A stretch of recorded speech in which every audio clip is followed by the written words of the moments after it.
Well, aloha, everyone. If there's anyone here yet,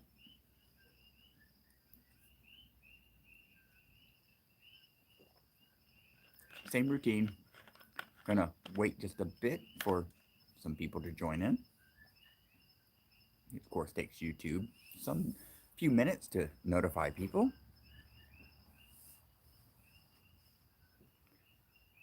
And boy, do I have some things to talk about tonight. So, again, aloha, everyone. Welcome back to number 5 Hawaii Chat Vlog.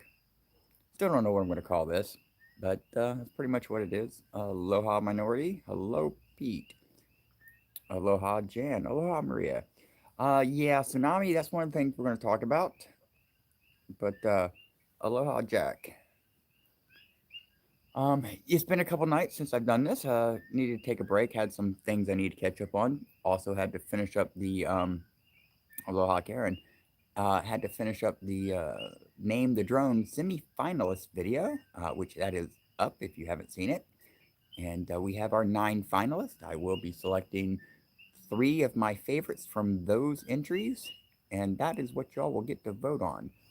That'll be up soon, so hang in there. Aloha, Nightcrawler. Mahalo. Appreciate that. Yes, Pete. So let's go ahead and talk about Aloha Dana. Let's go ahead and talk about the first thing that's not Corona virus related. Actually, we were under a tsunami watch there for a little bit. There was a 7.8 earthquake north of us. I believe it was a ocean quake. And however, it was downgraded, I believe, just recently to a 7.5. We were concerned about a tsunami for the islands. However, that watch has been canceled, and they're saying that there's currently no threat of a tsunami. So that's good. We didn't need one of those on top of all this corona stuff. And of course, the coronavirus has gotten worse here. I think we're up to 90 cases, uh, confirmed cases statewide. Here on the Big Island, I think we only have 5, but I want to say 4, but I think it's 5. Um, I just saw the totals and my mind's totally blanking on them. But it is definitely on the 4 major islands Oahu, Maui, Kauai, and the Big Island of Hawaii. However, Oahu and Maui has the majority of the cases, Oahu being number 1 on the list. I think that's probably just due to the higher populations and number of travelers that actually visit those islands.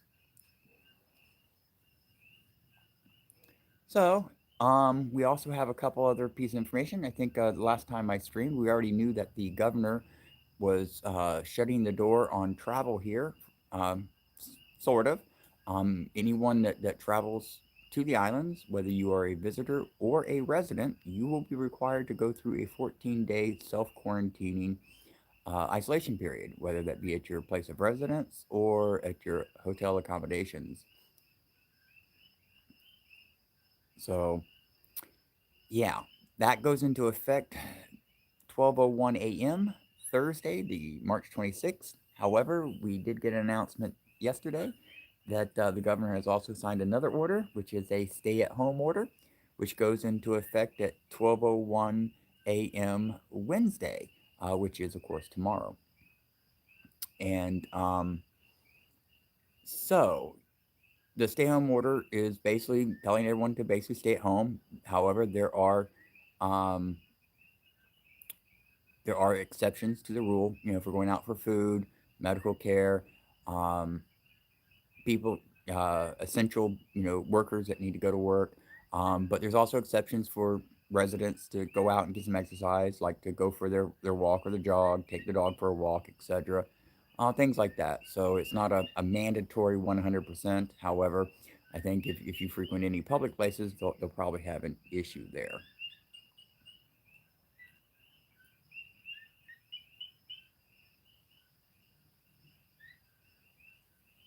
Yeah, the mama, the warning was canceled here. So that's good. One less thing we have to be concerned with.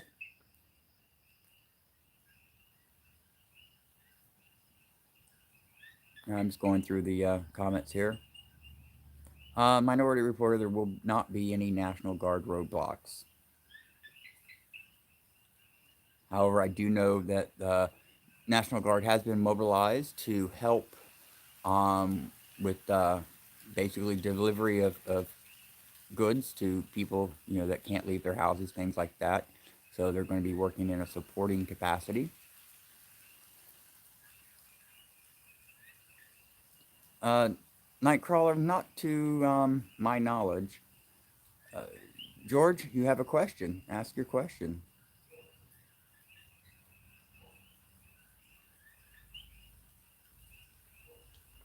The mama, yeah, it's best just to stay at home if you don't have to.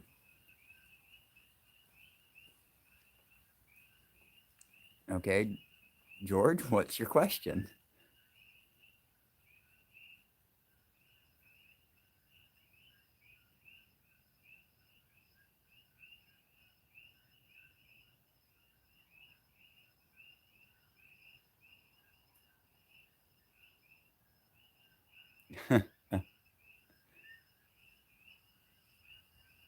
How do I feel about being the lost continent? We're not lost. We're located in the middle of the Pacific Ocean, and people from all around the world come here to see us. So, not lost. So I'm not quite sure what the question's supposed to be asking.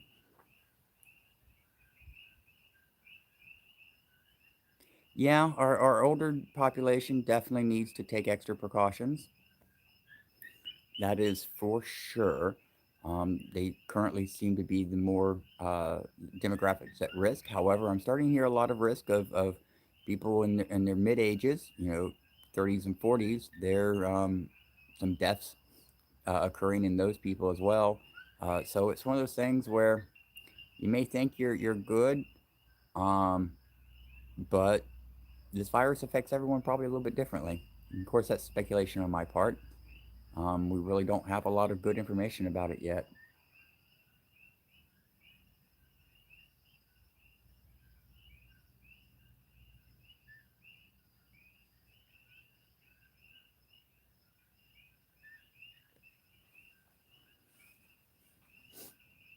You know, actually, Hannah, that's a good question. What continent is Hawaii, actually?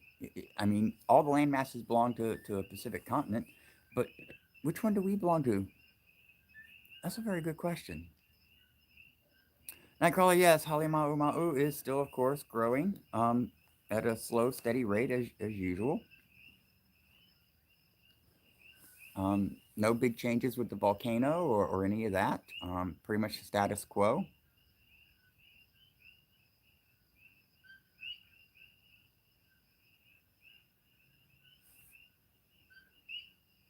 Okay, I'm probably going to regret this question, but what is MU?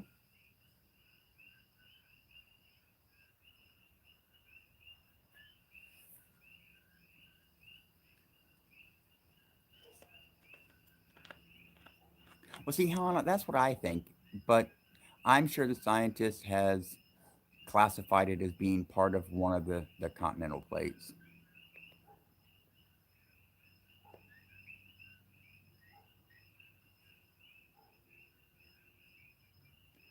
Yes, the sun is setting, or I should say, has set actually behind the mountain. So we're in the dark shadow, and the frogs are waking up.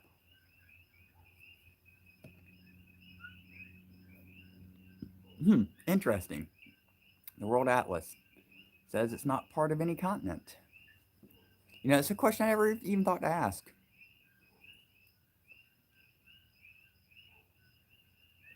But now I guess we have our answer.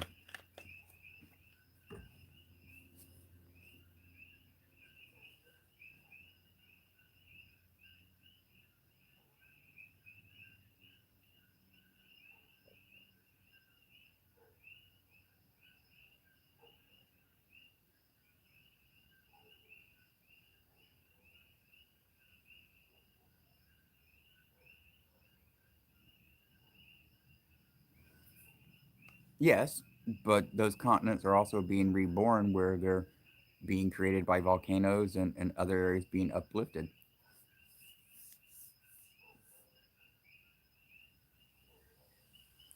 Um, Donald, I think that's the recent one. It was a 7.5. Well, what it was downgraded to, it was up there by the straits between Russia and Alaska, somewhere in that area. Um, I just heard it. I didn't actually see the maps. I just heard what they were saying on the news.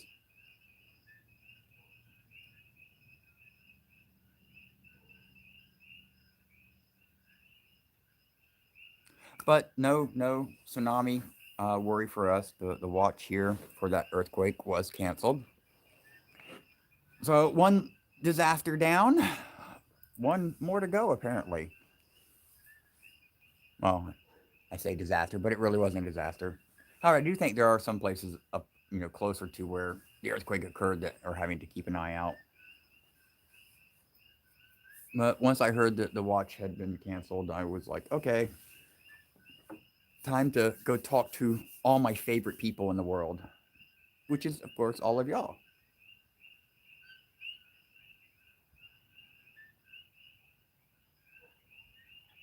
Dots of Productions.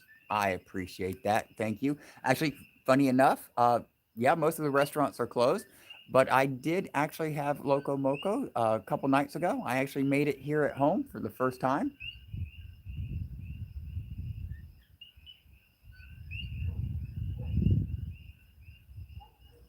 Nightcrawler, I don't know. I haven't looked deep into it.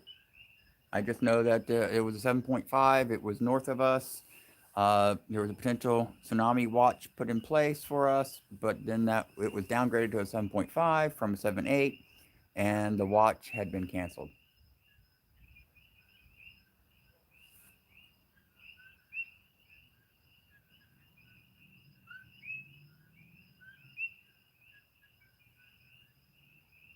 Yeah, Bruce, I saw that. That the doctor has been fired, and someone's going to be taking his place. But I still don't know if I still don't know exactly why. I don't understand what that's going on. But I've just been kind of keeping myself working on my projects. So shame on me. I don't have a lot of answers to some of these questions tonight.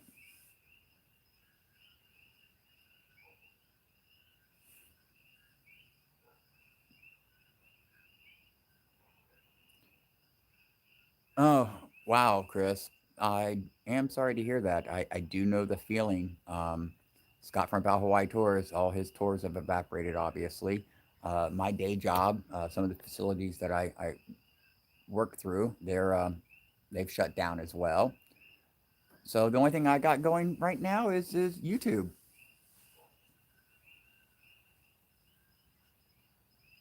Sasha, aloha, Sasha.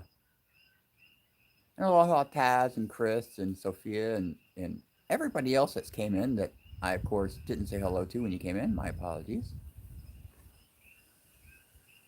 I work in the ITIS department, Chris. Freelancing mostly. So a lot of the things that I was responsible for daily, there's nothing to do.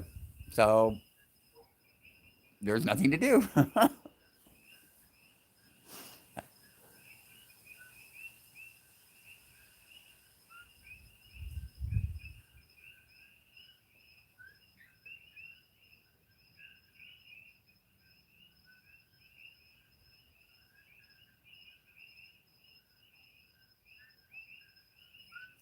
Yes, and a big mahalo nui loa goes out to all of our medical workers that are going in, putting in the overtime, putting their own health in risk to help the rest of us. I honestly do appreciate that, and I really believe the medical industry is so unrewarded for their efforts. Which, of course, is another thing. If anyone out there is, of course, hoarding, masks or anything like that, you know, give up some to your local, hospital and doctor's offices because they can really use it. Chris, everyone in the medical industry are heroes regardless of a pandemic, as far as I'm concerned. They really, are amazing people. They do a very hard job. I know I couldn't do it.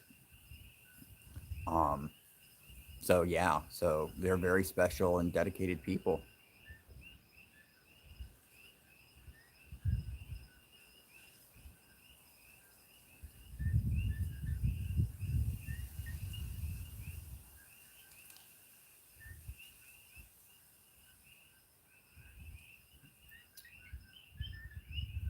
So, what have I been up to the last few days? Well, I've been working on. Well, I worked on the semifinalist video, and we got that up. I already mentioned that. Also, made a new design for T-shirts, bags, hoodies, and things like that. It's actually over on my Teespring account. It's not live on YouTube yet, but I did put a post on Facebook. So if you want to go look at that, it's over on my Facebook page. And I think maybe I can encourage Dana to post a link for y'all here to make it a little bit more convenient if she gets a chance to do so. Also, maybe a link to the Facebook page. Well, that one's easy. It's facebook.com/doing Hawaii.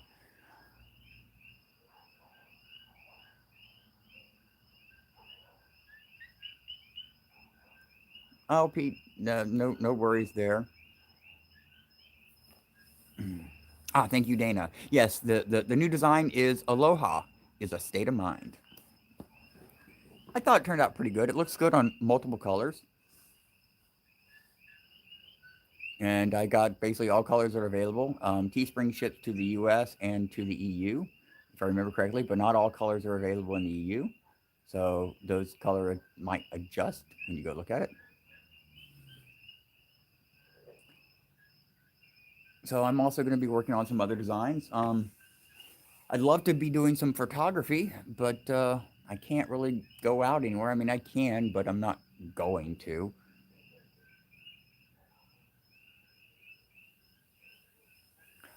Noi, aloha.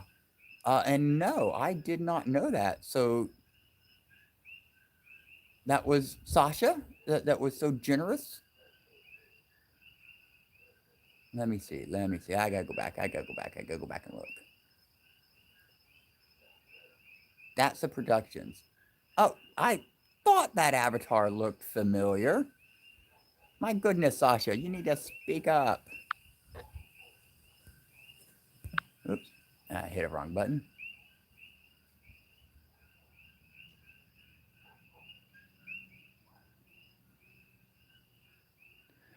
Nightcrawler, I mean that's been the argument about this stupid virus. Are they blown out of proportion? Is it really as bad and dangerous as they say it is? In this particular case, what makes this one, in my opinion, so concerning is that none of us have an immunity to it, which means it can run rampant through our population, and it is deadly for a percentage of our population, and it could very well spread very quickly, which we already see that happening, and put a lot of people home at bed sick regardless, which would hurt the economy anyways. So I think I think what a lot of the governments are trying to do is they're trying to flatten that infection curve. That's what we need to do. We've got to flatten that curve to protect our healthcare system because our healthcare system isn't capable of putting 80% of the population on ventilators. I mean, it's basically that's what it comes down to. So that's what all the social distancing and stay at home stuff is all about is trying to keep the community transmission down, which in this particular case, because none of us have immunity to it, that is, I think, in my opinion at least, one of the best methods. Yes, it's going to hurt our economy. But here's the beautiful thing about America's economy. Um, in this particular case, it's not people taking a big hit, as in major unemployment. I mean, people are being laid off, people are losing their jobs, people are not making money. But that's because sales are down, obviously.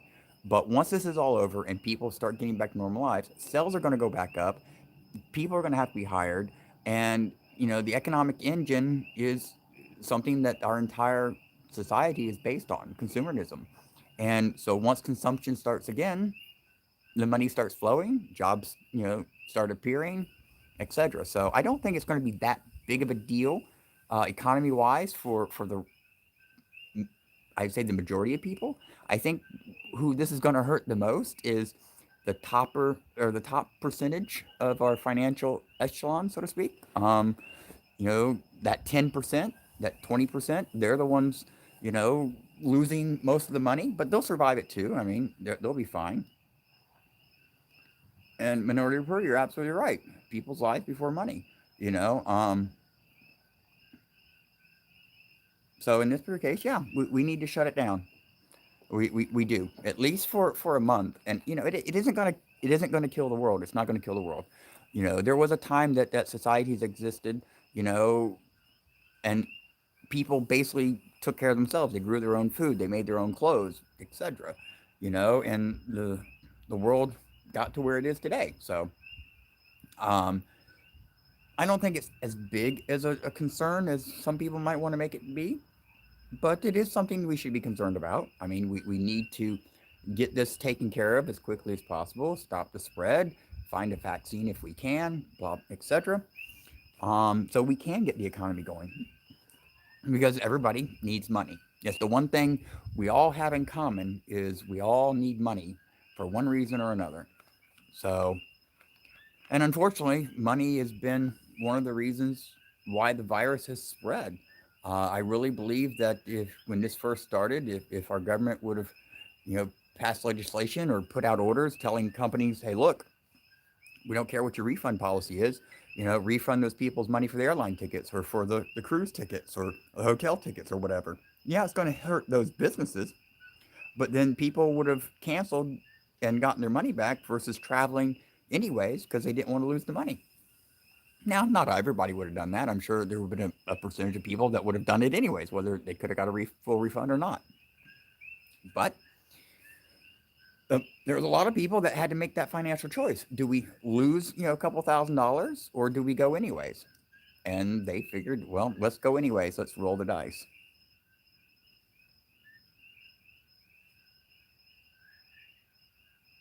Yeah, Dusty, it is going to hurt those people. But once it's over with,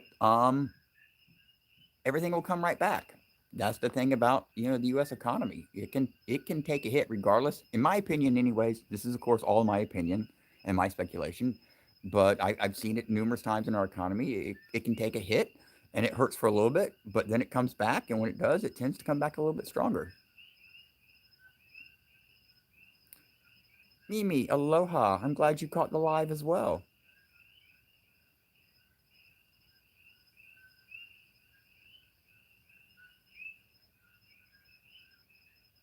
Well, Donald, if some senator said that, they should be voted out of office.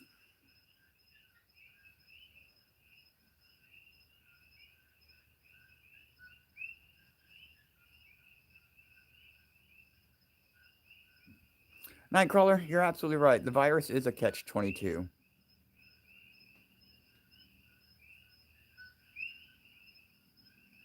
Uh, Minority Report says they're talking a year and a half of social distancing. I haven't heard any of that. I'm hearing 3 months. I mean, if we look at China, now I don't like using them as a model because, I don't agree with their politics and human rights issues and things like that, of course.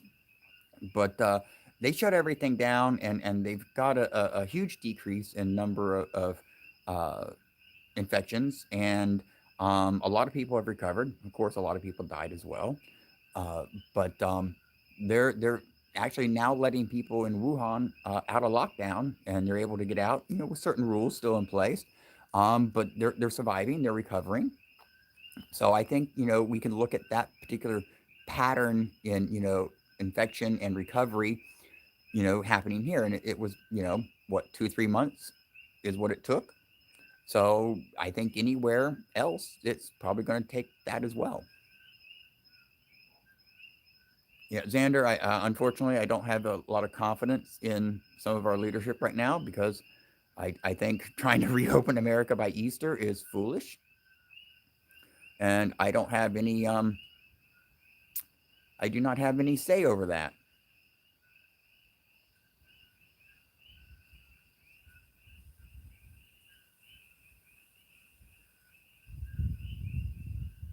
Well, yes, Hannah, they did contain it quickly, but I meant just in the way that the virus spread and through the population and how it recovered, all because of the lockdown that they did in Wuhan and some of the other provinces.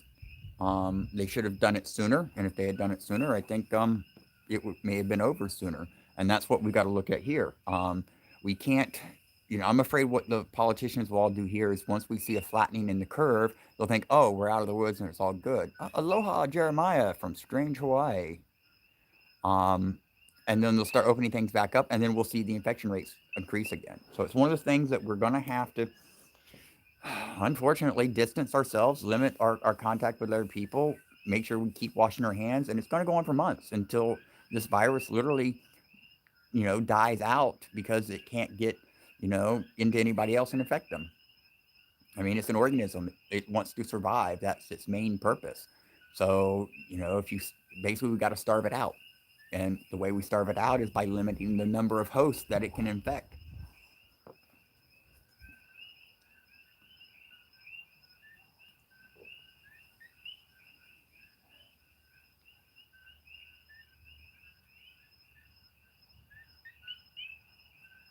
Danny, you're absolutely right. It is up to the individual in this case. As I've said numerous times, this is not a me problem. This is an us problem. So we've got to take precautions for ourselves, but we also have to take those precautions for everyone else. This is an effort that it's going to take every person on the planet to do. And anybody out there that doesn't want to do this or do what's necessary to keep themselves safe and those around them, they're going to be the weakest link. And we are only as strong as the weakest link. How that saying goes.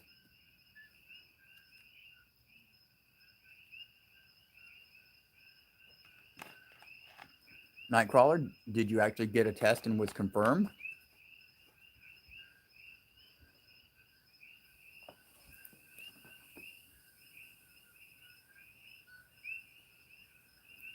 No, Dusty, it is not birds. We're at nighttime. Those are the coqui frogs. A lot of people think they sound like night birds, but no. Um, I'm not sure if we have any birds that actually sing at night here or not, but what you are hearing is the coquis.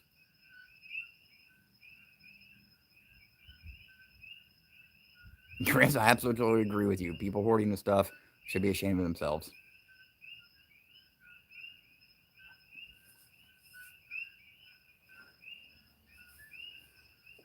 It's actually interesting. Speaking of the virus and Mother Nature, I was talking to a friend of mine last night, and a wonderful person. I've known him for quite a long time now, and he actually lives in Texas. And we were just having a great conversation about all this stuff and how it was affecting each of us, and what our worries and concerns were, and we started talking about the some of the stuff we've seen on social media about the pollution levels in areas like the canals of Venice, being so clear now that the crystal clear water and you can see the bottom, and the pollution cloud that hung over the Wuhan province in China, is like almost cleared away, and dolphins returning to bays and inlets where they haven't seen them in 50, 60 years, things like that. And so if you take that in consideration and say, okay, let's say all the pollution and the muddy canals and the missing dolphins were all symptoms of a sickness. And then all of a sudden, this coronavirus breaks out in the human population, making us all stay home, our factories shut down, our activity, gets minimized, and some of these areas of pollution start to clean up, which actually did it pretty fast. It would look like if you want to take it in a bigger picture and say Earth is a living organism, which I believe it is, and it has an immune system, that maybe the coronavirus technically isn't a virus, but maybe it's an antibody attacking another virus. Just an interesting way to think about it. Because, the coronavirus comes out and it starts attacking the human population, and we all go into hiding, and some of the symptoms clear up. And in some places where Mother Earth was sick, she's gotten better. So yeah, that's one way to look at it. Is maybe we're on the opposite side of the mirror, so to speak.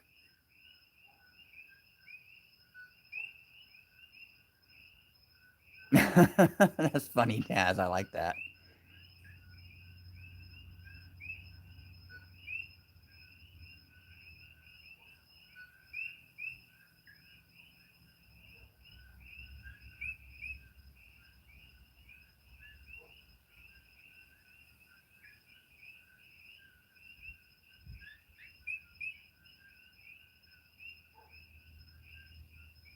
Nah, I'm sorry, I got quiet there. I'm going back looking at the comments.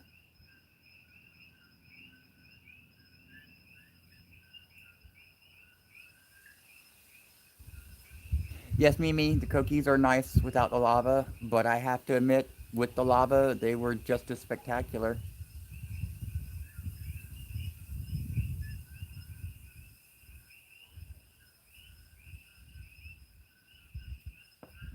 Yes, Hannah, I wasn't being, medically accurate. I was being more metaphorical in that respect. Just another perspective to look at it. Um,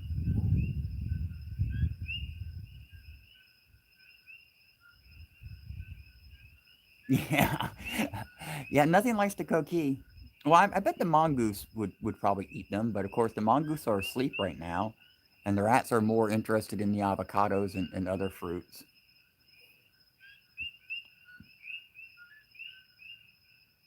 Dusty, that's a good question. I don't have any exact numbers, but I can tell you this: Hawaii does import the majority of its food.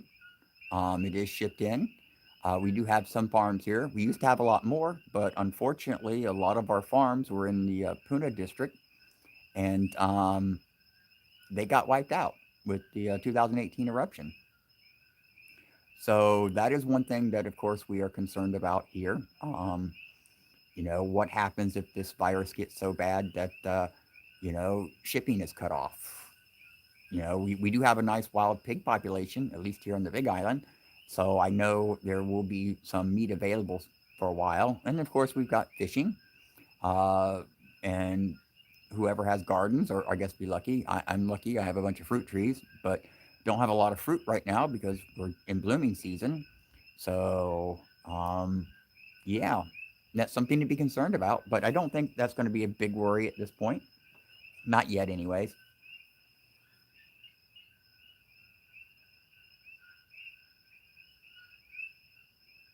Yeah, Donald, I bet Oahu did.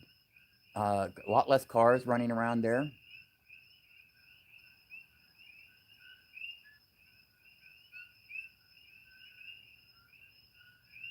They taste like noni fruit. What the cookies, Jeremiah?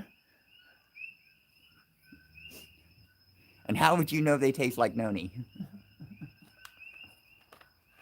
Is there something you need to tell me about?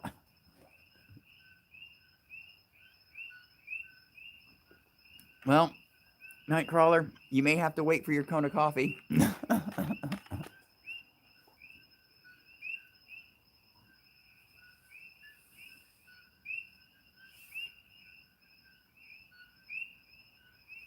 Yeah, Hannah. Well, we're already seeing some of that. If some of the stuff we're seeing on social media is actually true and not being, faked.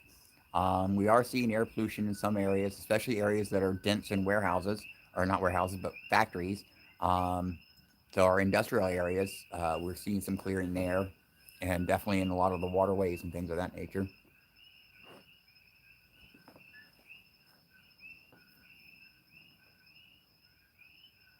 Oh, cool, Jan. That'll be fun. Planting a winter garden and chickens. Oh, so you'll have yeah, you can trade lettuce and tomatoes for eggs.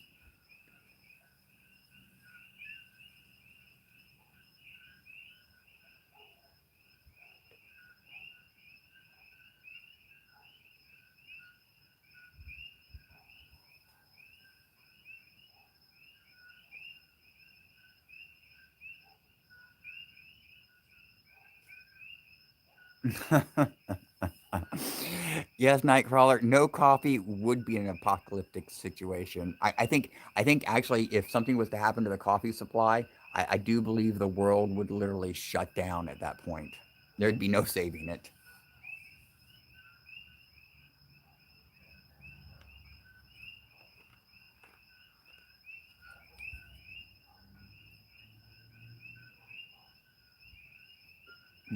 Well, it has definitely gotten dark. So let's change the view, shall we?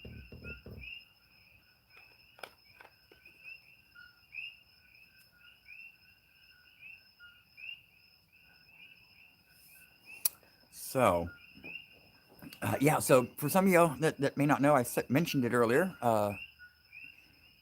When that lovely person gave me the super chat. Loco Moco, I actually made some a couple nights ago from home, which was interesting because I'd never made it before. But according to Scott, he said it was spot on, perfect. So I guess that was a home run hit for me. Donald, for this side of the island, actually, yeah, our twilight is a little shorter because when the sun starts going down, it actually sets behind the mountain for us. Because I'm on the East Coast, so I actually don't see a sunset. Um, Actually, unless I go over to Kona side or somewhere closer to there, I don't get to see sunsets. I only get to see sunrises. But so yeah, when it sets behind the mountain, we get a shadow on us, so it doesn't tend to last long.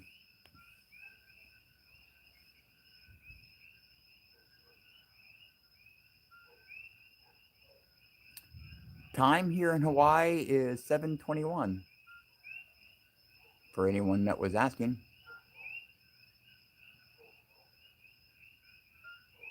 No, and Dana, I just got your text message. Sorry, I got the do not disturb turned on, so I didn't hear a ding. But the answer to your question, no, it's cool.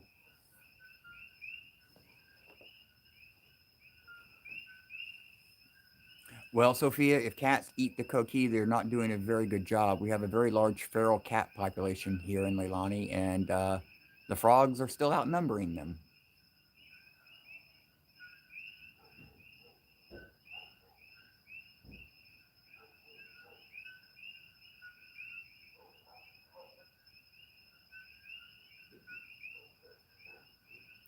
Southwest side. Excellent, Xander. Yeah, so you actually might. No, from there you might not get a very good sunrise, though.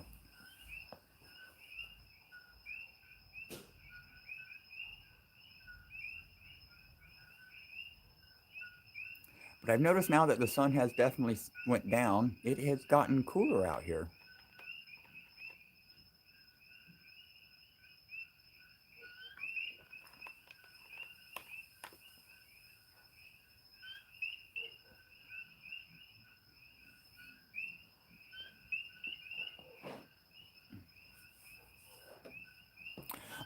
Actually, and me and Scott was going to go do an ATV adventure today, but I think the universe had different plans. The battery in my ATV is dead.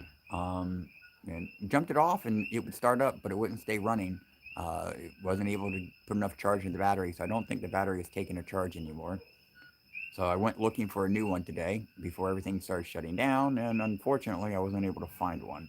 I'm hoping maybe tomorrow will be better. I put the battery on a charger, so I'm letting it charge, hoping that maybe it will actually hold a charge, and it just needed a really good charge. If not, then I'm going to try because, as far as I'm concerned, it's essential travel, and I need a battery for the ATV because it's one of our work devices for the property. So, yeah, hopefully, I can find one. I'm gonna have to actually go into Hilo though. I've checked all the places here in Pahoa, and nope, they don't have them. Nightcrawler. The actually, it's not necessarily the Helena slump that's moving. It is the south flank of the Kilauea volcano, and it has not increased speed, but it is sliding faster towards the ocean than what it was prior to the 6.9 earthquake back in the end. Was it the end of April? April 30th, 2018? Or no? Was it May 4th? May 4th. It was somewhere right there at the beginning of the eruption. Um, that after that big earthquake, the slope did start sliding faster. I think prior to that, it was moving like, what was it, 5 inches a year or something like that. But I don't know the actual rate at this point.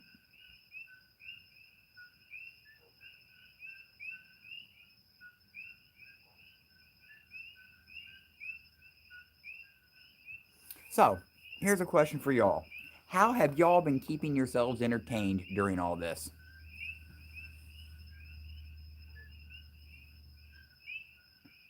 Dusty, that question is actually asked a lot. Do the people who had lava cover their yards lose their property? No, they do not. They retain all property rights. They just got a lava covered yard, basically, at that point. The only land that is claimed by the state after an eruption is any new land that is created uh, by the eruption, like in this particular case. Uh, Kapoho Bay was filled in, and that coastline of the island grew hundreds, almost 1,000 acres. I think it was 875 acres or something like that. Actually, I may have that number wrong, and I think I do. But all that new land actually becomes state land, and at some point they'll figure out what to do with it. But any privately owned property is still owned by the property owners. Or Jeremiah, not a problem, buddy. Aloha to you, and don't wander around the house too long. You might get lost.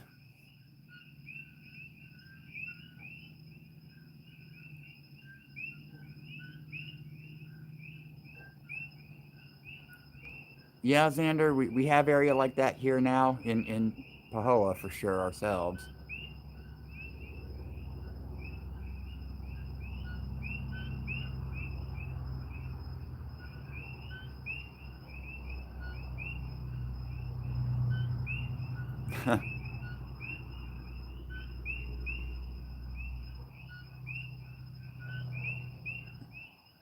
Well, at least everybody is trying to keep themselves busy and occupied. So, also here's an idea for everybody. I was actually talking to one of my family members, and it just dawned on me with all of us being, under stay-at-home orders. If there's anybody out there that you try to call and catch up with, and they always give you the excuse, "Oh, I can't talk right now. I'm too busy," or "I don't have time." Now's the time to call them because they can't say I'm too busy and I don't have time if they're shut up in the house.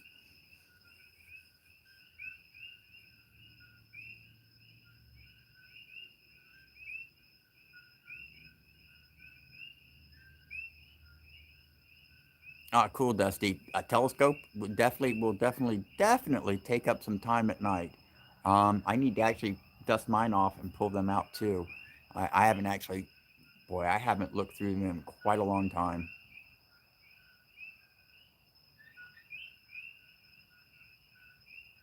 Well, Red Rover, um, training yourself to be a germaphobe, I think in this particular point in history is not a bad idea. I think taking that mentality is one of the things that we can all do, become temporary germaphobes. And training yourself to be one is real easy.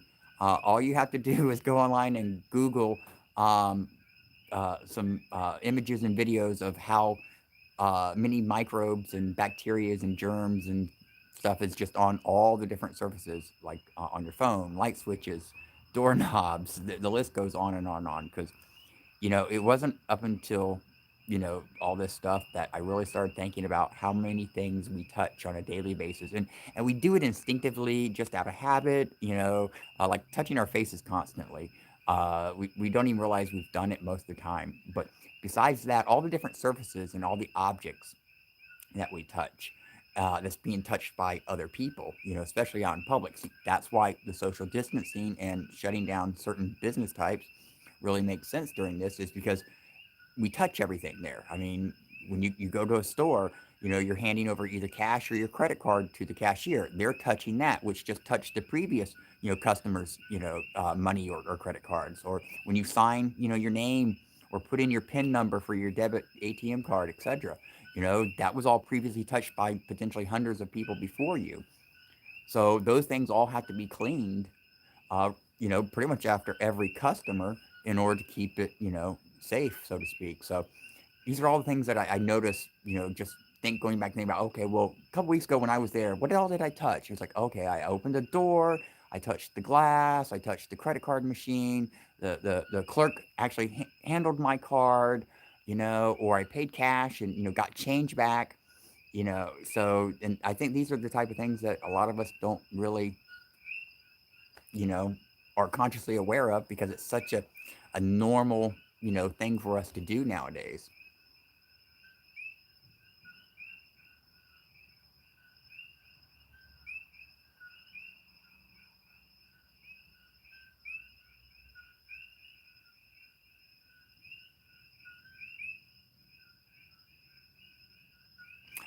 Red Rover, that's actually a very good question to ask yourself. Where has your kitty cat been?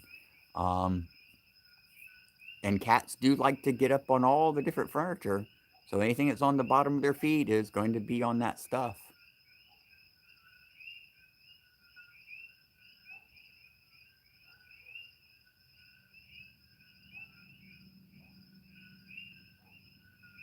Nightcrawler, actually, yes, I think you're pretty spot on about that one. you could say we have a cleaner source of lava fueling the volcanoes. And there goes Goliath. There's Goliath.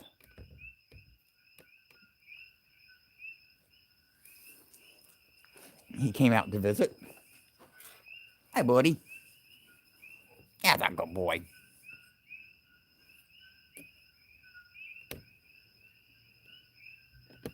Actually, let's go ahead and keep the camera over here a little bit. Different view.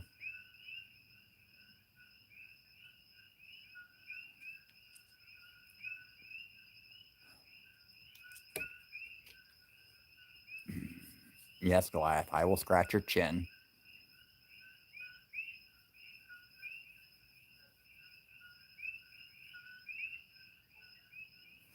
I'm just going back through your comments. I got distracted by Goliath and I missed some.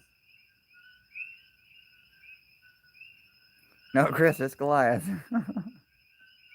Yes, Hannah, money is very dirty. Actually, money has been shown to have pretty much everything on it.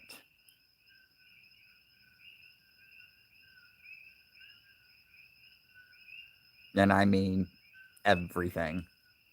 So I won't go into the list of any of that. Um, but if you're interested, Google how dirty money is, and you will never think of cash the same way again.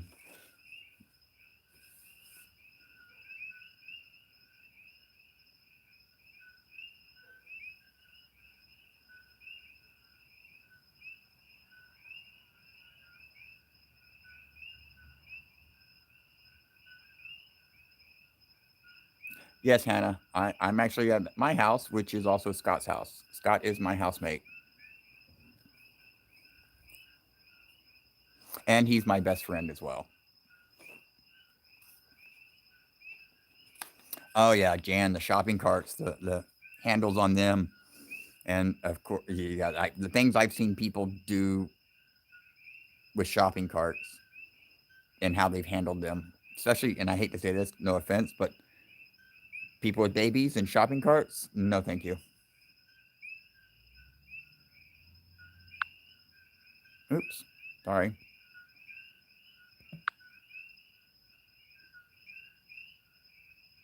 You're more than welcome, Steve.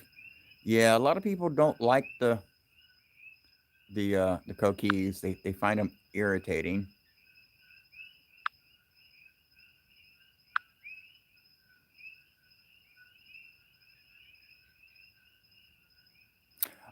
Yes, it's the back patio.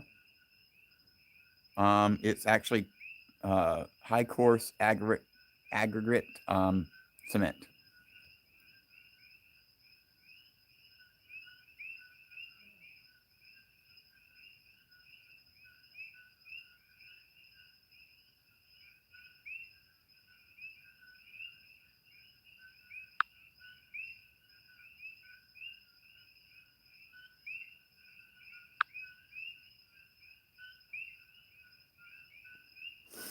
Hmm. And thank you, mods, for taking care of that issue.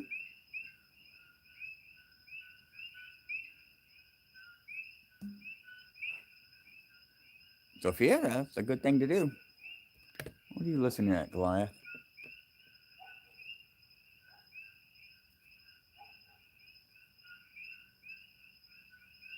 Yes, Hannah, I love the Kogi frogs. Except for when one's on the window or next to an open door or something like that, and you're trying to watch TV. Then it's quite very, very loud. Actually, the Koki has one of the highest decibel chirps of most all frogs. Actually, I think I don't want to say they're the number one, but they're definitely at the very top.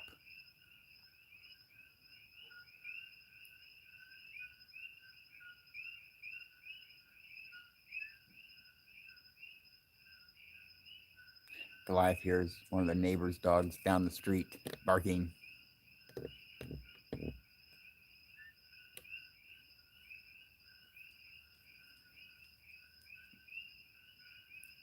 Goliath likes to chase the cane toads, which those are actually poisonous. We have them here too.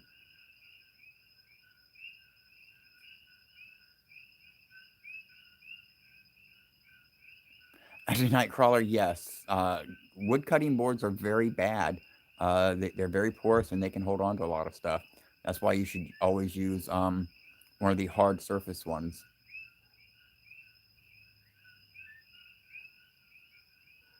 Red Rover, yeah, I think it's something like 90 decibels or something like that. I really don't remember.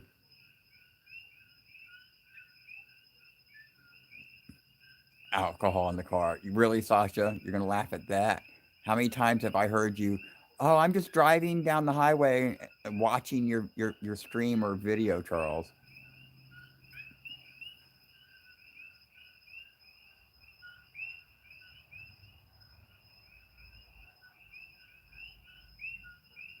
Yeah, the coqui or the cane toads. They're very large.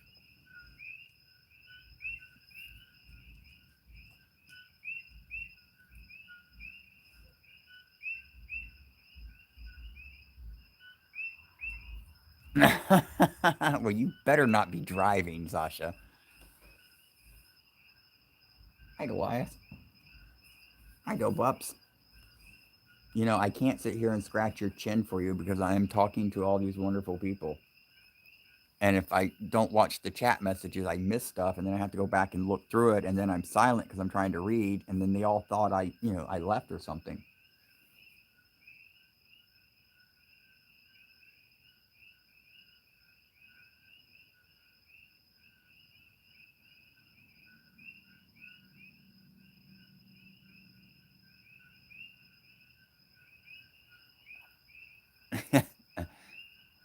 Well, Hannah, actually, for some things, yeah, uh, whiskey can be a disinfectant, so can vodka. However, I think some tests have shown that they're not effective against the coronavirus because the alcohol content isn't high enough. I think you need at least an 80% or higher alcohol, like 80%, 92%. Actually, I think is the best in isopropyl. Oh, Nightcrawler, thank you so much. I appreciate that.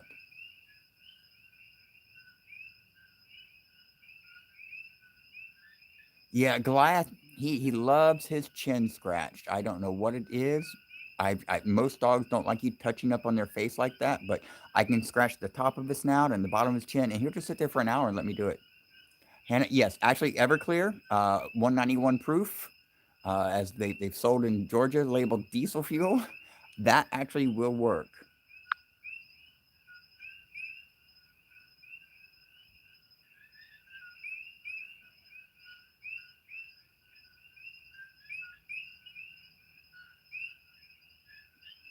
Yes, Donald, the big cockroaches.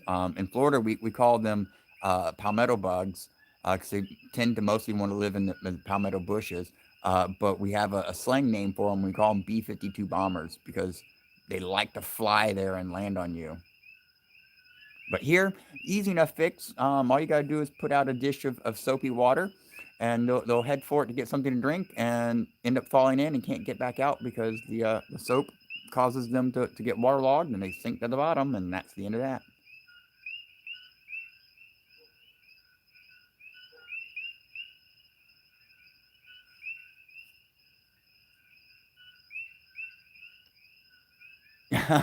Yeah, Sasha, I think that's probably what Everclear is like. It's, I think 191 proof, and it's not something you drink straight, that's for sure.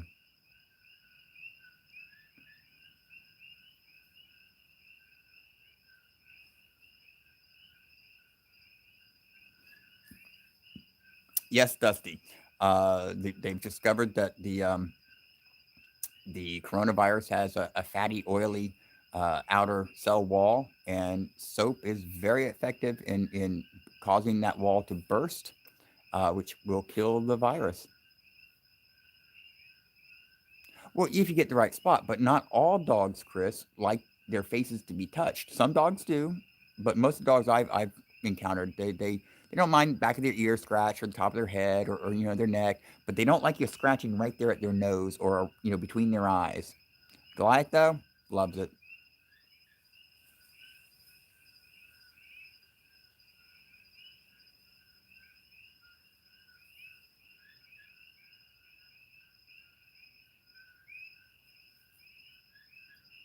Xander.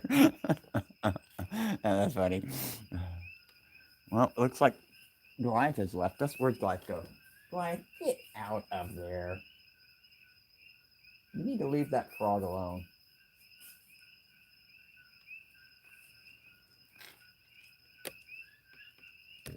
And there goes Goliath. He's just kind of hanging out, waiting for an opportunity, probably to find a frog.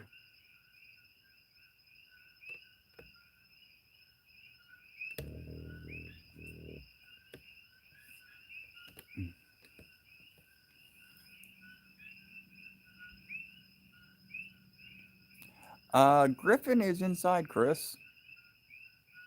I'm not sure why he didn't come out.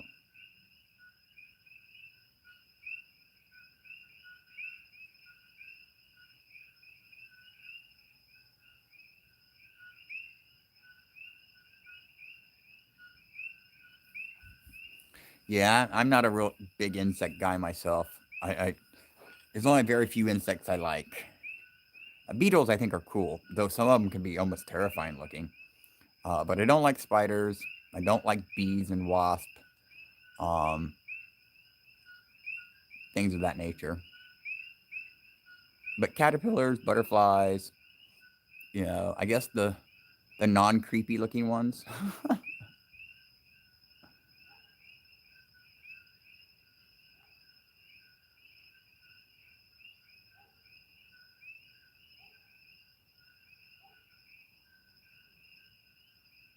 Nightcrawler. Fissure 8 is still showing heat, but it's pretty much residual heat that's spreading out. But as for whether there's still magma down below, most likely during the 2018 eruption, the first lava to come out was lava, and chemical analysis showed that it was very similar, if not same as, the 1955 eruption lava. So that told the geologists and volcanologists that after the 55 eruption, there was a pool of magma that was still hot under basically Leonia states.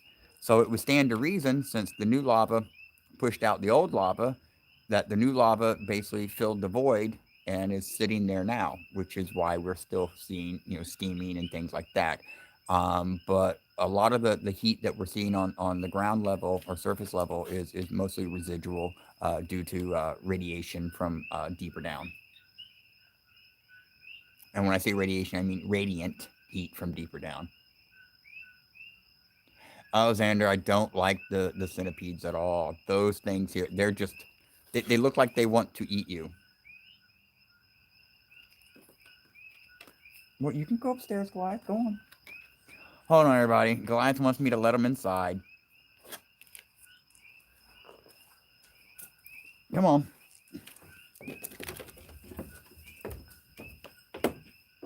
This way. There you go.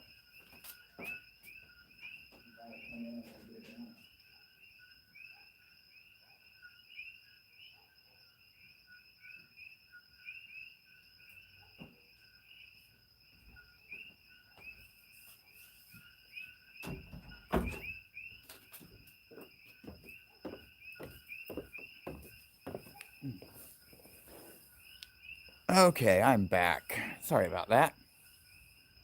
Yes, Donald, we have nasty centipedes here in Hawaii. Luckily, I don't see them very often. But since I had to let Goliath in, I decided to take advantage of the opportunity, because I'm right here by the kitchen, and I grabbed a banana.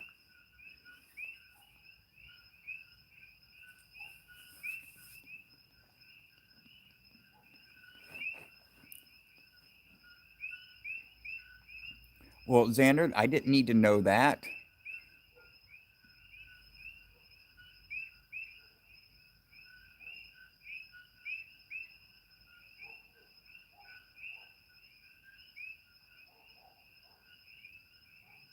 Ooh, yeah. Here, I know the centipedes here will sting you, and it hurts. Oh, it hurts so bad.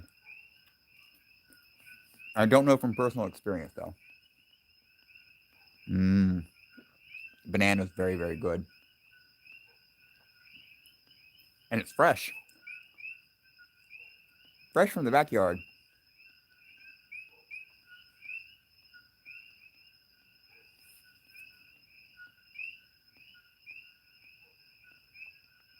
Yes, Red Rover. Australia does have a lot of really stuff that I would never want to um do never want to encounter.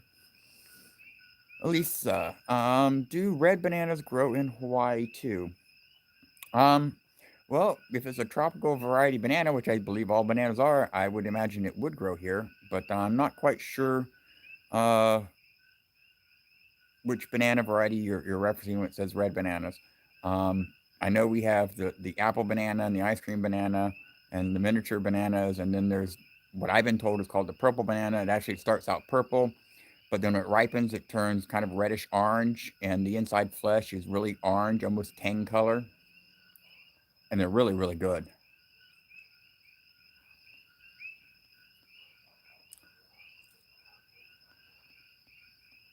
Unfortunately, I discovered that the purple bananas, at least that's what I've been told they're called, don't do very good at higher elevation. I had some, but they never produced.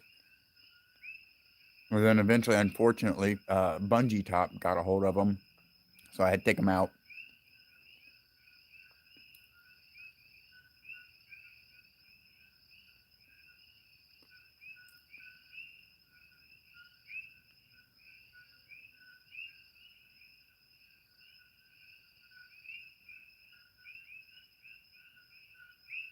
Okay, camera decided it wanted to refocus. Bug must have flew in front of the camera or something.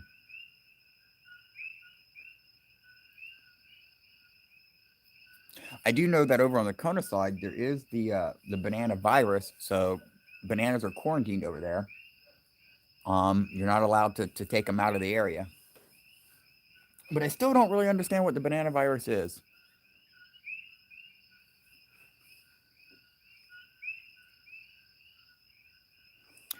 Hannah, where I'm at a higher elevation, just under 1,000 feet, so it's a little on the cooler side. I'd say we're probably down around the 70-degree mark.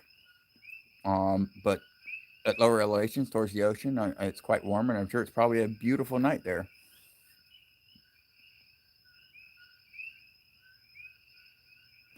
Yes, Jan, I know that one. The blue ringed octopus. Deadly. I think it's actually one of the most deadly and venomous animals on the planet. Okay, camera. Pick a spot and focus.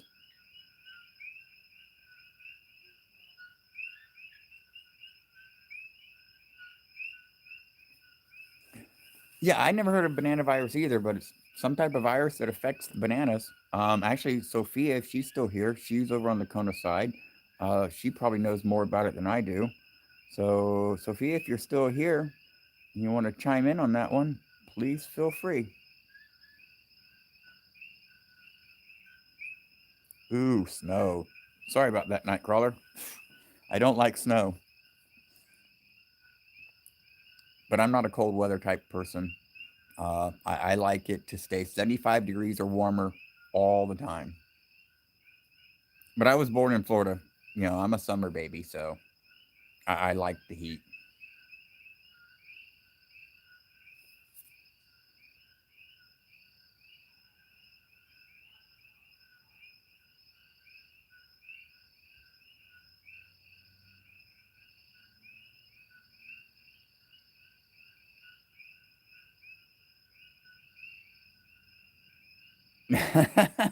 You'll dream about this chat tonight, Sophia. Why? Because all the spider and bug talk.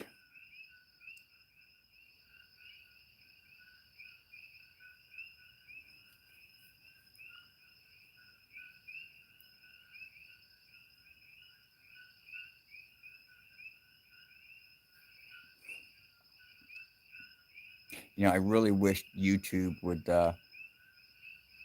was more kind of a two-way thing where I could hear all y'all talking. That would be great. Because I feel bad when I go silent while I'm reading the comments.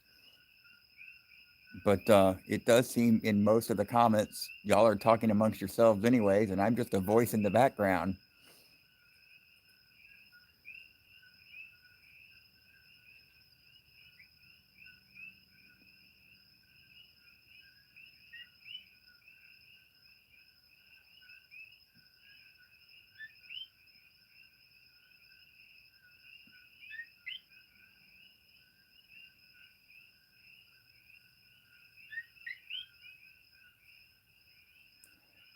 Well, isn't the quarantine still in effect though, Red Rover? Because I know when I drive over there, I see signs stating, a banana virus quarantine area. Donald, I actually do not know how Dee is doing. She moved back to Florida, and last I heard, she was healthy and safe, and that's pretty much all I know.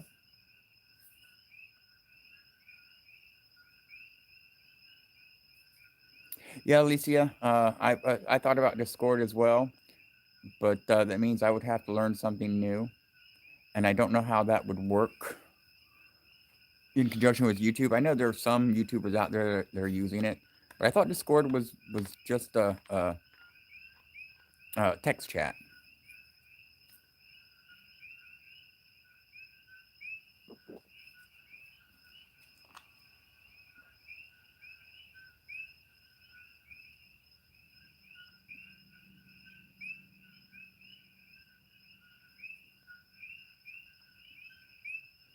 Oh, really? I'll have to check into that then, Hannah. I might be able to tie that into Streamlabs and broadcast from the PC and hook hook the Discord into the stream. That would be cool.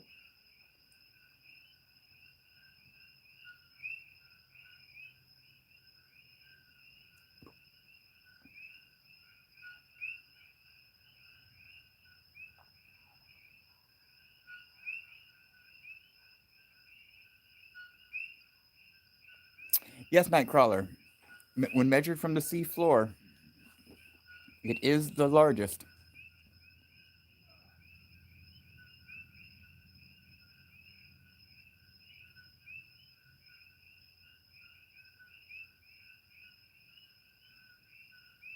Yeah, I will definitely check out Discord. I've been meaning to. I watch some other big YouTubers and they use it, and it's like, okay, at some point I'm going to have to go there and check it out. So I got plenty of time to do it now.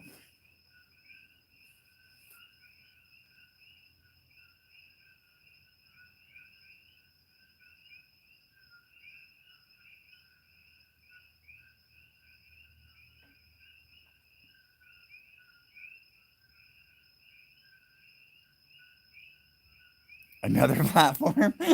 Yes, Dana, another platform.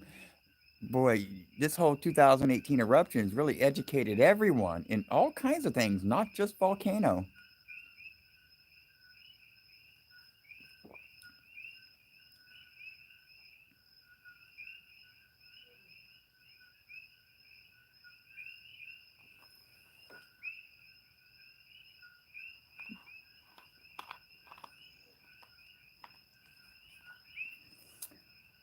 Well, Dana, I don't think hate is a strong enough word for that.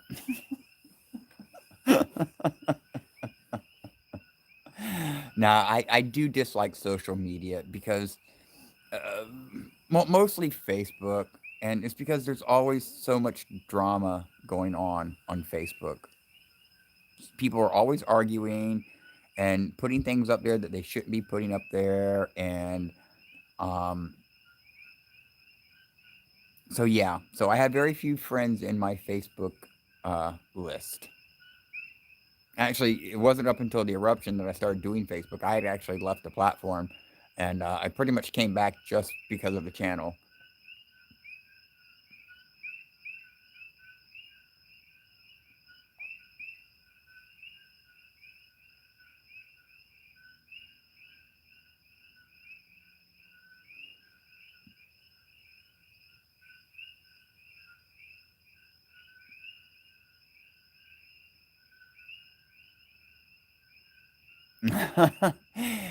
That could be a little unsettling, Dusty.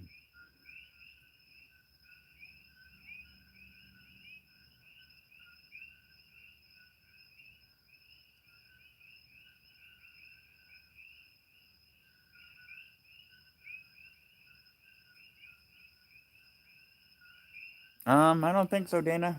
I think you're doing an excellent job as usual.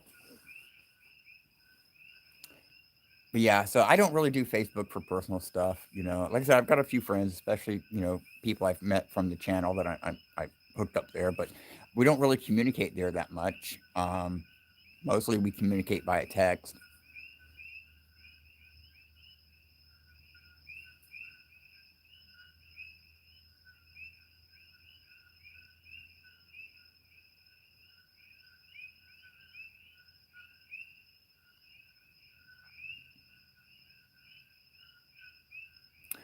Sophia, I was asking you about any information on the banana virus quarantine area for the Kona side, but the Red Rover filled us in a little bit. But I was still curious as to if the county came in and eradicated all the banana trees that were affected or whatever. Why is there still signs on the highway saying that it's still a quarantine area?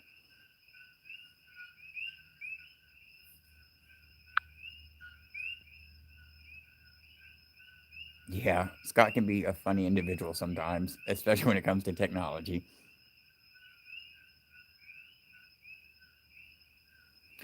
Jan, I can really see where Facebook can be an asset, especially right now, helping people stay in touch and spend some time together, alone but together.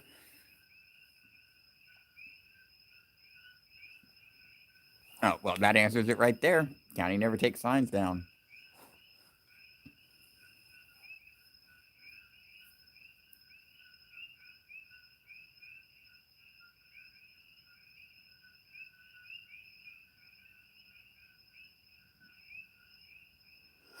Wow, I just looked at the time. It's already been an hour and 12 minutes.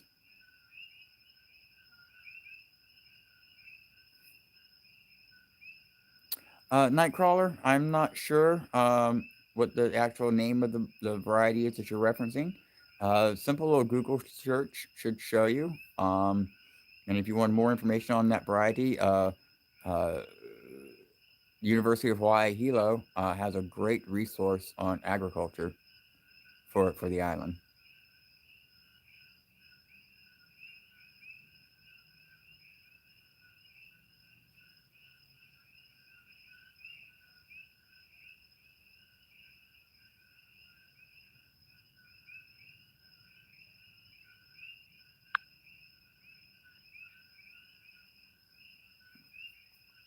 Yeah, mostly on the mainland. The only variety you find in the grocery store is the Cavendish, which really aren't the best banana out of all the varieties.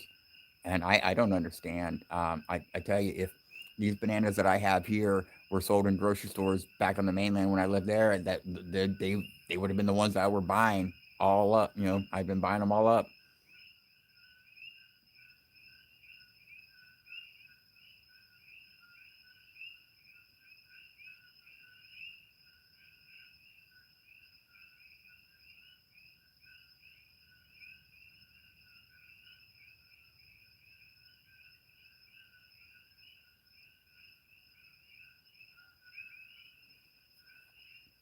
Mm. Wow, I still cannot believe it. An hour has went by so fast. But I guess that's what happens when you're having a great conversation with amazing people. Time flies. It's that old adage, time flies when you're having fun. And I do enjoy talking with y'all, even though it is kind of a difficult form of communication. Um, for me, it really feels very one sided, though I do have all your wonderful messages in the chat.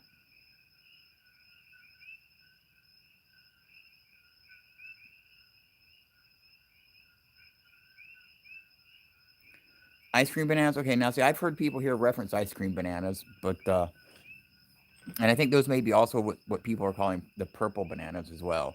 Um, because I've gotten that when it comes to that particular variety from a couple people, but I just know that when they're yellowish and they're ripe, they're great to eat.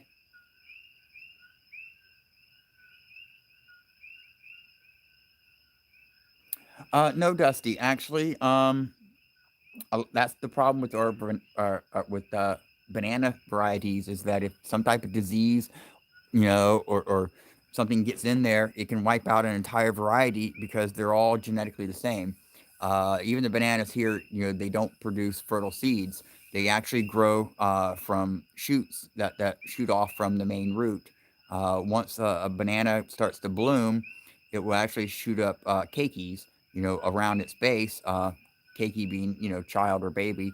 Um, and usually you'll get two, three, four of those, and then the main stalk will produce its fruit, and then die.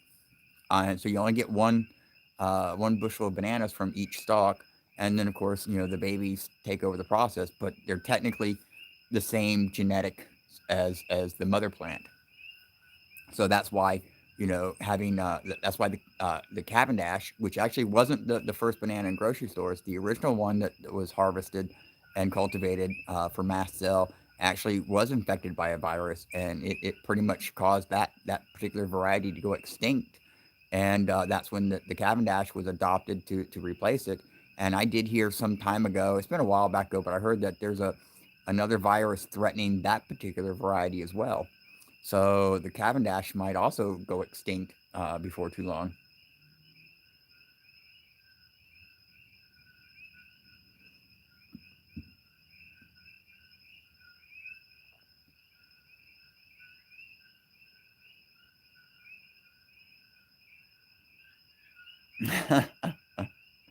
So it looks like bananas is going to be the food subject for this particular chat tonight.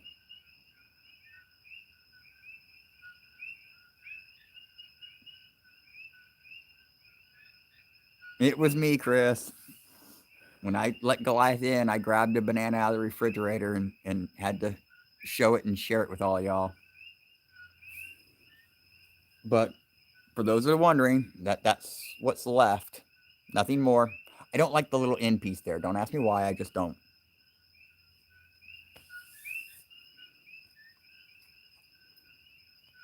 But for those that may want to know, it was a good banana.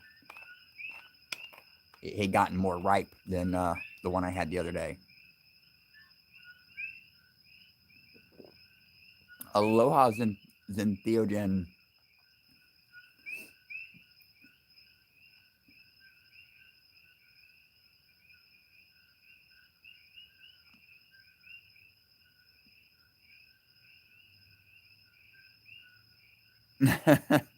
Sorry, Chris. You want a banana? I got plenty. But you'll have to come get it. But you'll have to wait 14 days before I can give it to you.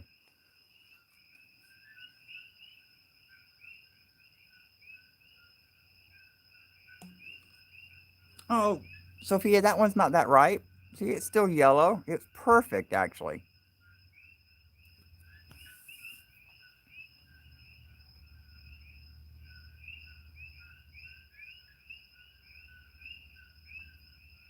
Is that what it was, Magic? I don't.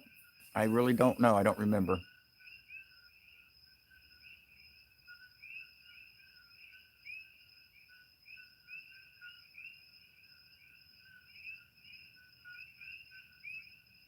Goodness, Jan. That sounds like a nice little lunch.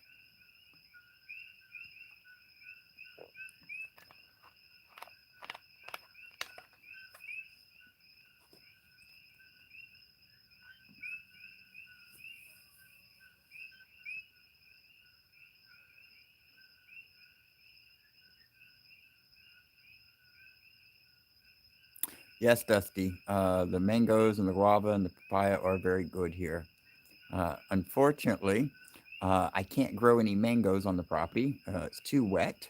Um, Guava, though, that's not a problem. It grows like weeds. And papaya, it's a hit and miss with some of them. Some of the plants, do just fine here, but others, they'll grow, but they don't like producing very much fruit. Oh, Sophia, it wasn't that ripe. But I know everybody has their own preferences, and you're more than welcome to your own. Yes, beans and rice is good, but I prefer red beans and rice. with a nice spicy jerked chicken to go with it. I love Jamaican style jerk chicken. Oh, it's so good. But I gotta have the red beans and rice to go with it.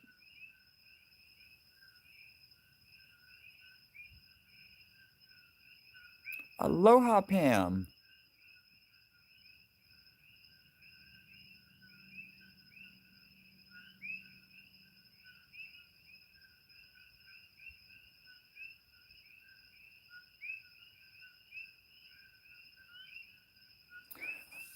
Oh, cool, Xander. I don't have any dragon fruit here, but I do have the lilikoi. It actually grows across the front gate.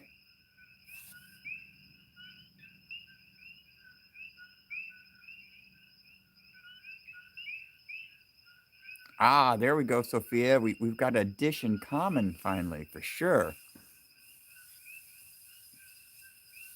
Yeah, actually, I wanted to get some red beans and rice, but funny enough, the store was sold out of them.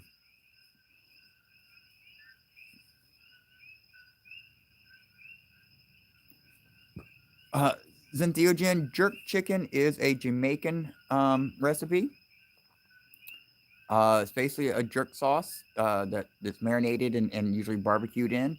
The jerk sauce, I don't know what all the ingredients are, but there's mango and papaya and spicy pepper and other things in there. I think there's some vinegar in there as well. Um, but I'm not real certain on the exact ingredients list, but it's good stuff.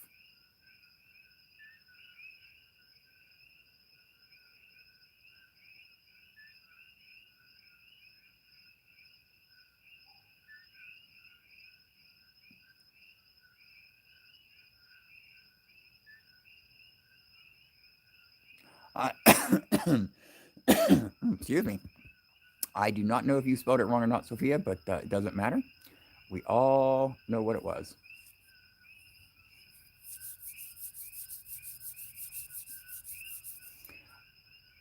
Yeah, Xander, the jerk sauce can be a little spicy, but I do think you can get it if you buy store bought made stuff. You can get it, I think, with different spice levels, and of course, if you make it at home, you can, you know, control that as well.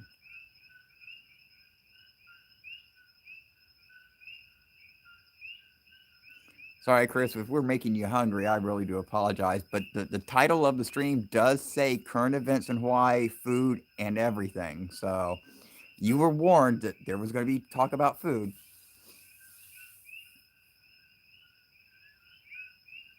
See, I like shrimp, but I don't like coconut shrimp. Yeah, I'm not a coconut fan.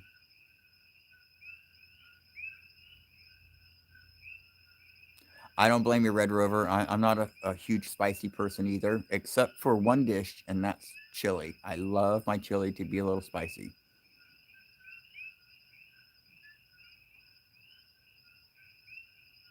What I need to do, though, is take some of this time that I have and get in there and bake some bread. Maybe I'll do a video on that one too. Actually, who knows? Maybe this coronavirus will turn my channel into a food channel. Wouldn't that be something? No. Food chat better than bug chat. Really, Sophia? I can tie the two together for you because you do know the U.S. FDA does allow a certain percentage of insect parts into flour, rice, and other types of food. So, yeah, just thought I'd share that with you.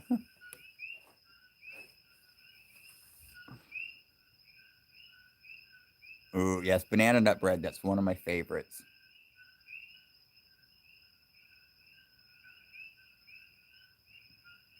A 99.999% vegetarian. I like that, Zen.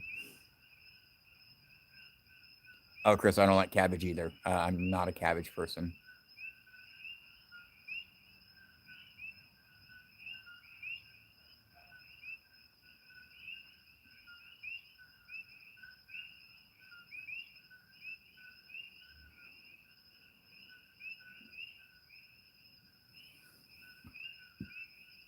Food Facebook. What was that? Food Facebook page needs to be a thing. I mean, I should do a Facebook page for food or a whole Facebook style type website for food. What is wrong with this camera? It just keeps trying to focus and focus and focus.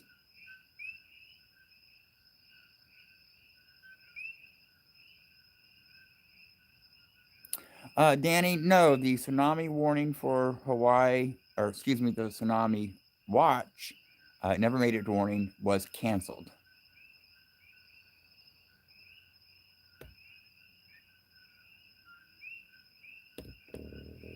Yeah, they were actually saying about 10:45 it would have reached us if it was an issue, but the tsunami watch has been canceled. There's no current threat to Hawaii unless something's come upon the news since I started streaming, because I'm of course outside and don't have access to that information right now.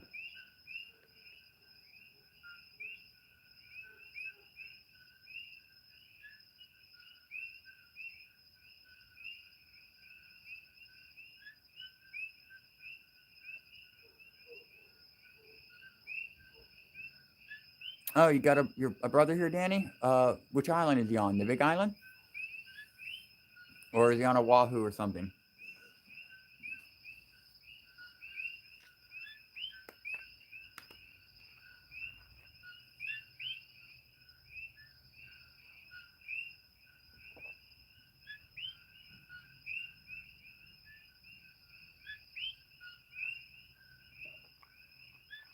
Big Island, good island, best island in the state as far as I'm concerned.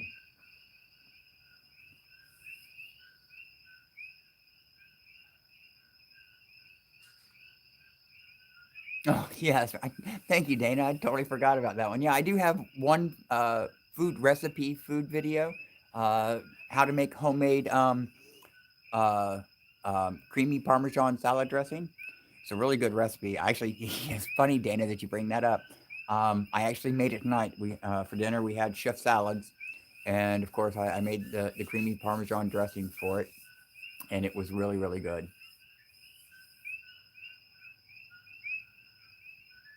And the only other food video I got is uh, a food adventure video where I went to Ning's Thai restaurant. I had never had Thai food before, believe it or not. I'm very picky when it comes to food, so getting me to go to certain places is really a challenge. But one of my neighbors, a good buddy of mine, talked me into it, and I was actually uh, quite impressed. The food was very good. There's some things there that I would not order, of course, but I discovered two things that were absolutely amazing. One was peanut sauce.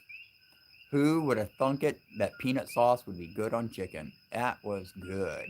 And the second thing, which is the thing that I enjoyed the most, actually, I find myself just wanting to go get that, and that's going to be the Thai iced tea with half and half cream. Oh, that was so good.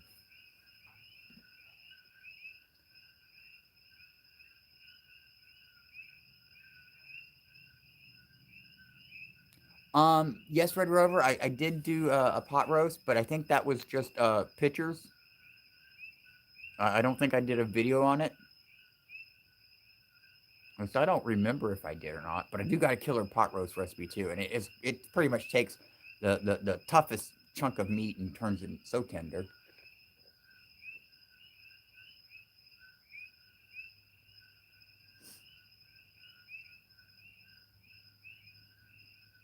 That's okay. Steve, the link is for later.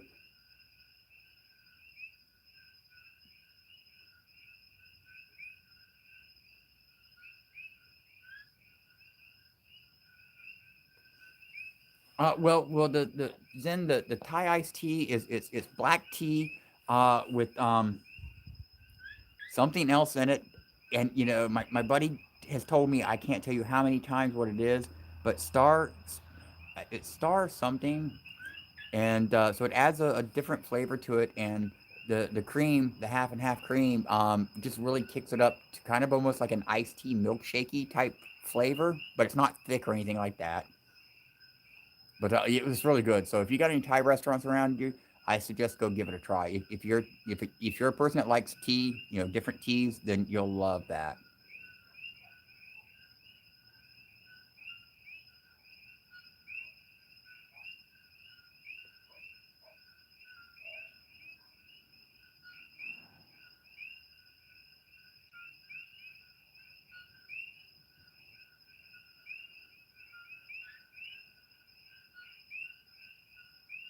Yeah, that's funny. Actually, can't do a barbecue here. I don't have a barbecue grill anymore. I really need to get another one, but it just here keeping them clean is so difficult because being outside in the human environment, mold and bugs and stuff like to get into them. Sophia, manicotti. I don't think I've made manicotti on the channel, but I do think I've posted either Instagram or Facebook photos on it. But I am working on a manicotti recipe video that I am definitely doing, and I haven't quite decided when I'm going to start anise. Zenthiogen, I think that may be what it is. That sounds close. But yeah, I'm going to be doing a manicotti. I've got a recipe that is allegedly a 200-year-old recipe. Everything is made from scratch in it, including the, uh, uh, the wraps for the manicotti rolls, um, which is really interesting to and how that works. It's basically a crepe, that's made. Real simple though. Flavors are amazing, and you can use your favorite red sauce, marinara sauce for it. So we'll be doing that one. Korean iced green tea. I haven't had that one. Star anise. That yeah. I guess that is what it is, Sophia. Thank y'all guys for pointing that out. No, I have not, Sophia. I don't even know what that is. Like I said, I'm very picky when it comes to food. Pretty much stuck on American style food. I haven't had a lot of foreign cuisine. I've had some. Usually if it's something that's got chicken in it, I'll try it. But I'm not a big seafood person and I'm not a big veggie person. So when it comes to other countries' food, that kind of rules out a large portion of the menus for me. Well, then, if you live on top of a mountain, you probably do not have a Thai restaurant around you. That's for sure.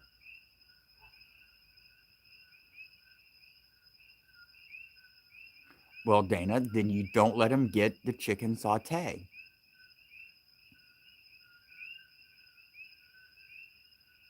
Chili cook-off, that would be a good one.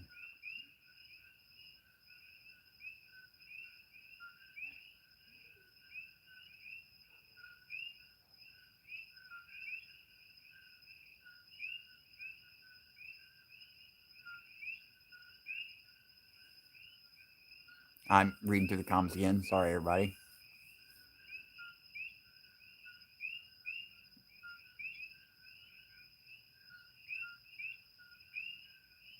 Oh no, no, no, no, no! Don't put mushroom cream of mushroom soup in your spaghetti sauce. If you want to cut the acidity, add a splash of cream. You can throw in a cheese if you want. You can throw in a little bit of milk. So you want to throw in something that's got a base component to it, but you don't need a lot. I know a lot of people will add sugar to their spaghetti sauces, or to their red sauces, to say, to cut down the acidity and stuff. But all it does is sweeten it. Sugar doesn't actually change the acidic level. Xander, you're absolutely right. The key to any good red sauce is spending quite a few hours simmering on the stove.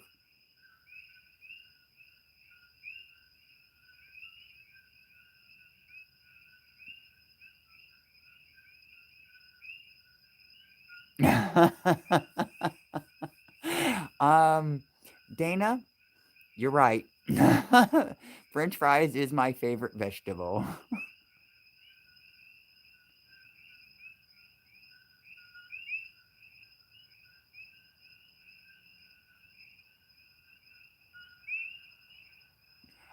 Ketchup may be technically a vegetable too. Well, actually, to be honest with you, Xander, ketchup, since its major component is tomatoes, technically isn't a vegetable. In actuality, tomato is a fruit.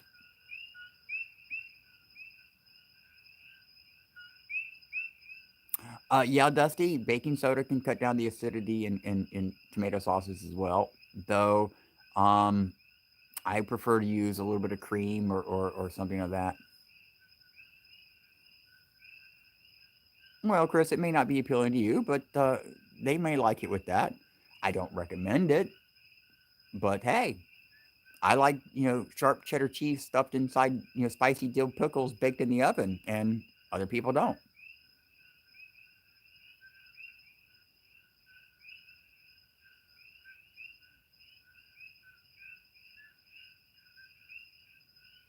Yes, I know traditional Italians add the sugar, Sophia. I've just never understood it. I don't like my tomato sauces sweet. I've never liked a sweet sauce like that.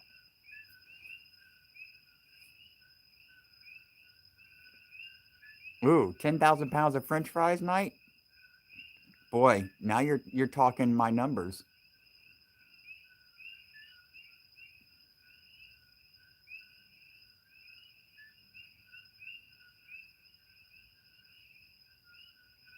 Oh, I finally got down to the bottom of the list. Goodness. I do a homemade pasta occasionally. I haven't done it in a while. You like the way it sounds? It's more of a kind of a dessert, or not a dessert, but an appetizer type dish. I mean, what you're supposed to do is you're supposed to hollow out the pickles long ways, make them like a canoe, stuff them slap full of sharp, very very sharp cheddar cheese. I mean, that's what you want, and you want the spicy dill pickles. They're all key ingredients. Any variation changes the overall experience. But then you stick them under the broiler until the cheese gets all melty and slightly brown, and then you basically slice the pickle into slices, and you end up with this wedge of cheese in the middle of the pickle, and you can stack them up on toothpicks or however you want to serve it or whatever. Or just I don't do them as an appetizer. I just do it as a snack. But it's really weird. But we eat dill pickles on cheeseburgers all the time, and the pickle is usually on top of the cheese. So all you're doing is eliminating the burger and the lettuce and the tomato and the bread and all that, and you're just keeping the pickles and the cheese.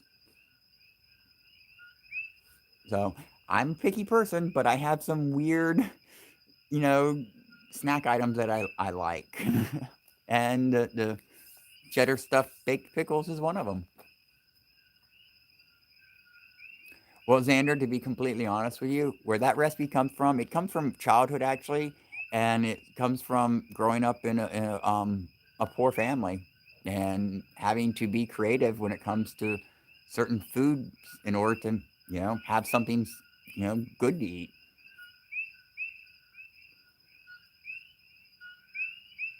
But it makes a good pregnancy food too.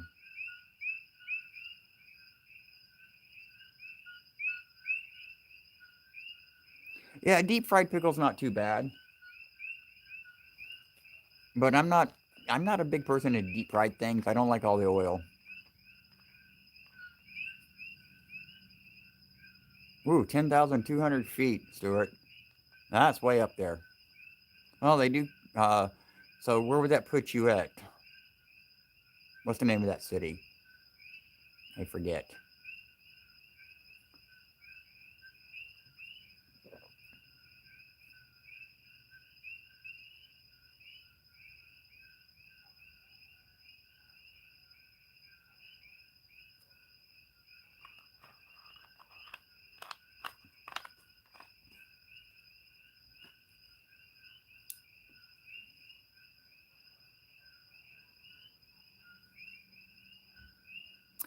Yes, Mimi. Um, I was just talking about that. I will be doing the manicotti. I've got all the ingredients.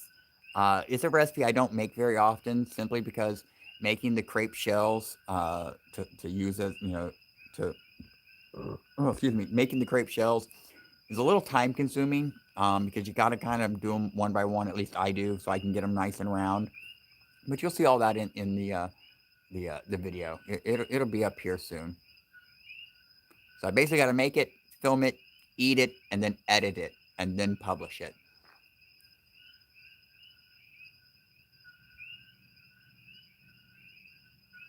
Yeah, sometimes you do, Xander. One thing though, I do miss from childhood. So growing up in a poor family, really wasn't all bad. I mean, yeah, I didn't have all the stuff that a lot of my friends and stuff had, but yeah, that was okay. I'm not really a stuff type person. I don't need things. I like other stuff that you can't get from things. That's why I'm a big nature guy. But one thing that we did get that I really do miss, and I know it's the silliest thing, and there's some people out there that think it's the grossest stuff, but it's the commodity cheese. I really miss that big block of pre-sliced cheese. And I'm talking big block. It was like the size of a loaf of bread, and I love that cheese. And I think it was that cheese that made me such a big cheese fan, because I used to make grilled cheeses out of it, grilled cheese with bacon, grilled cheese with pickles. I used to make cheese sauces, cheese rice. I put the cheese on everything.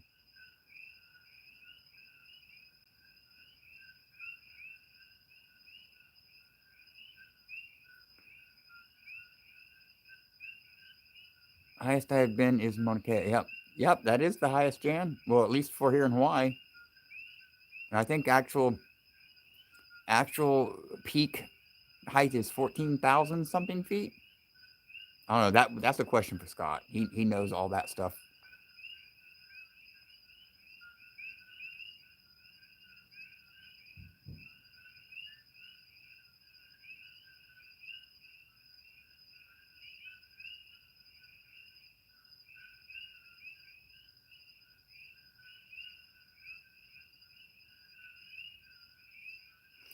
Actually, Nightcrawler, I believe it's 14,000 something. But I could be wrong. Like I said, we'll have to ask Scott. But unfortunately, he has already went to bed.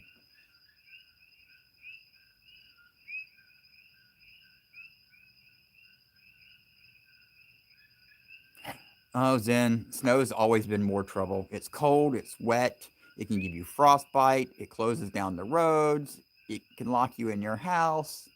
I mean, yes, it's pretty and everything, but that's what the internet's for. I can look at all the pretty snow I want on the internet and not have to deal with any of the problems it causes for me. No, I've actually got a running joke with my friends that if I was to ever move up north mainland, the first winter you would find me frozen to the doorknob coming back from checking the mail, and that's where I will spend all winter. I wouldn't make it back inside, I'd freeze. I do not like the cold.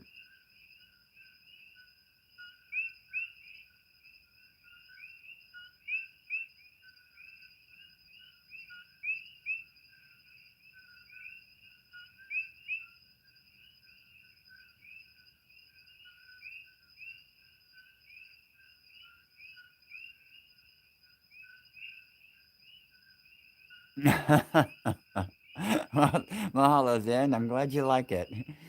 It's a love hate thing. I love to look at it, but I'd hate to live in it.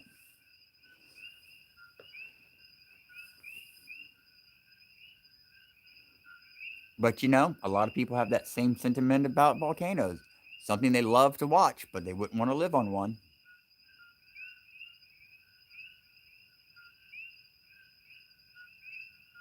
And see, that's the cool thing too about living here in Hawaii. If I want to see snow, I can wait for wintertime and then look up at the mountain and see all the snow I want. Heck, even sometimes in July, I get to look up at the mountain and see snow. So, hey, twice a year, can't beat that. And I don't have to live in it.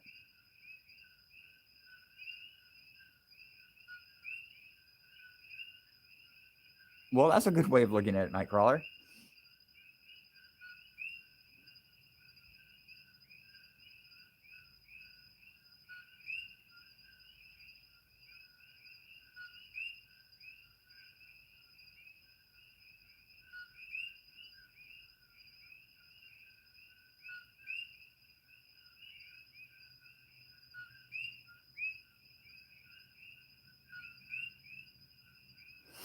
Mm. Well, everybody, I just realized that how long this chat's been going. It's been an hour and 45 minutes. So, wow. And on that note, I do think I'm going to have to say goodnight. Um, Sitting out here on the wood step is starting to become a little uncomfortable, especially since I've been sitting here for almost 2 hours talking to all of y'all. But I do appreciate you joining in the stream. To the individuals that gave super chats, a big mahalo out to you again. I really do appreciate that, especially in this current time. Every little bit does help, and that's one of the reasons why I'm doing these streams to try to give back. Look at that, we spent an hour and 45 minutes talking to Charles in Hawaii, and so that's an hour and 45 minutes closer to the end of all this coronavirus stuff. So it's what little bit I can do. I do want to try to do these, at least once a day, which that's what my original plan was. But I think there's going to be some days where I'll need to take, the day off myself. So I will try to do these more often, and I need to try to pin down an exact time every day to do it so it's consistent. Because I know sometimes, some of the notifications and things don't go out, quickly or whatever.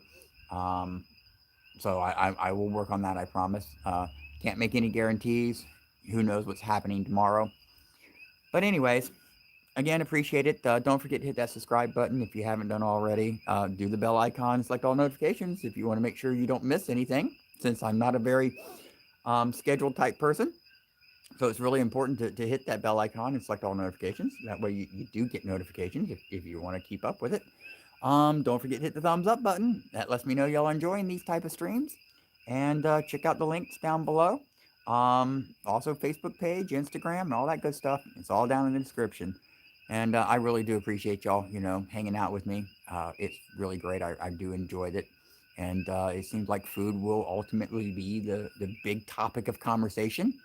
And with that said, until next time, most likely tomorrow, you know what I always say. Have an amazing morning, afternoon, and evening.